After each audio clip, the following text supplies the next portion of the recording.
कवी सुरेश भट याची कविता दानत.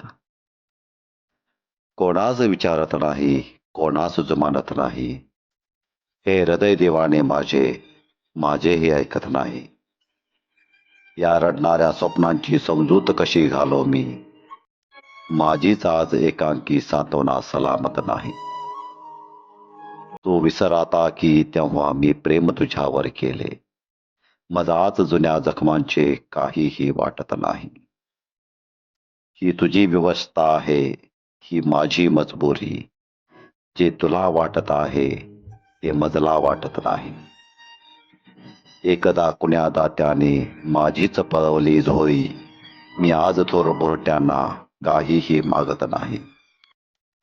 देऊनी प्रेम हृदयीचे लाभे का प्रेम कुणाला, आता मी व्यर्थ स्वतःला कोणावर लादत नाही. मी ह्याचमुळे जन्मांची भागविली देणी घेणी, माझे तर आपुलकीच्या भासानी भागत नाही. जग माझ्या निरोपायाला सजविते शिळ्या शब्दांनी, हा माझा गौरव नाही, हे माझे स्वागत नाही. गेलेल्या आयुष्याची ही अशी कशी भरपाई, माझी ही इच्छा नाही, तुमची ही दानत नाही. कोणास विचारत नाही, कोणास जुमानत नाही, हे हृदय देवाने माझे, माझेही ऐकत नाही.